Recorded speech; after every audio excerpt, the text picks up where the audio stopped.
গণভোটে গণরায়ের পর জুলাই সনদ ইস্যুতে সাংবিধানের দোহাই দেওয়ার সুযোগ নেই বলে মন্তব্য করেছেন বাংলাদেশ জামায়াত ইসলামী সহকারী সেক্রেটারি জেনারেল হামিদুর রহমান আজাদ। সংসদে আলোচনায় কাজ না হলে রাজপথে দুর্বার আন্দোলনের মাধ্যমে গণ আকাঙ্ক্ষা বাস্তবায়নের হুঁশিয়ারি দিয়েছেন তিনি। অন্যদিকে দলের প্রচারক ও মিডিয়া বিভাগের প্রধান এহসান মাহবুব জুবায়ের বলেছেন, জুলাই সনদ বাস্তবায়নের ইস্যুটি আদালতে নিয়ে গিয়ে বিএনপি জাতির সাথে প্রতারণা করেছে। মাহমুদ সোহেলের রিপোর্ট।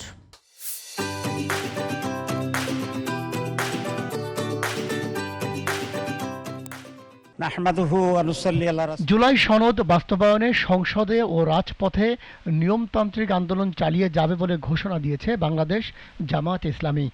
দলের দুই শীর্ষ নেতা জিটিভিকে দেয়া একান্ত সাক্ষাৎকারে জানান, গণভোট ইস্যুতে জনগণের সাথে বিএনপি প্রতারণা করছে।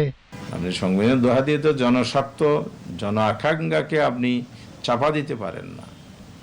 তো সংবিধান তো জনগণ হলো সবচেয়ে বড় মর্যাদার জায়গা, জনগণ অভিপ্রায়, এই অভিপ্রায়ের জায়গাটাকে সম্মান করে চলতে হবে। জনগণের যেহেতু সংবিধান, সুতরাং আপনি গণরায় আসার পরে ভোট জয়যুক্ত হওয়ার পরে বিপুল ভোটে এখানে আর সংবিধানের দোহাই দিয়ে লাভ নেই।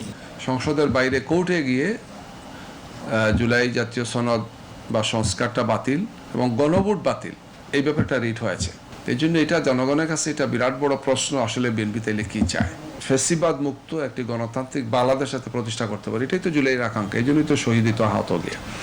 তো বিএনপি এটার বেনিফিশিয়ারি হলেও মনে হচ্ছে যে তারা সিদ্ধান্তহীনতায় অথবা তাদের কথা এবং কাজ মাঝে মাঝে বেশ বৈসাদৃশ্যপূর্ণ মনে হয়েছে। তারা অভিযোগ করেন, দেশের স্বার্থের চেয়ে দলীয় স্বার্থকে বড় করে দেখছে বিএনপি।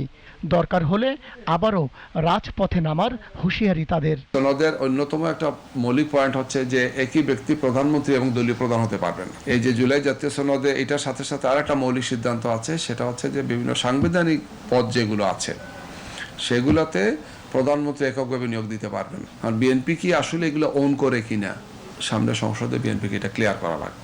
যে এই দীর্ঘ সংস্কারের যে প্রস্তাবগুলো অনুমোদন হয়েছে, যেখানে জনগণের ভোটে 2/3 ভোটে সেটা অনুমোদিত হয়ে গেছে, সেটাকে অস্বীকার করা মানে জুলাইকে অস্বীকার করা, এটাকে অস্বীকার করা মানে হচ্ছে সংস্কারকে অস্বীকার করা, এটাকে অস্বীকার করা মানে হচ্ছে ফেসিবাদের দূষর হওয়া।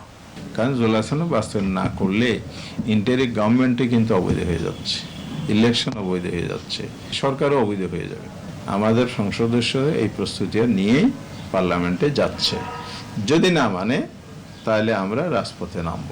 জুলাই সনদ বাস্তবায়ন বা রাষ্ট্র সংস্কার না হলে বিএনপিও ফ্যাসিবাদের পথে হাঁটবে বলে আশঙ্কা তাদের। আমরা কঠোর। Mahmud Sohel, GTV news, Dhaka.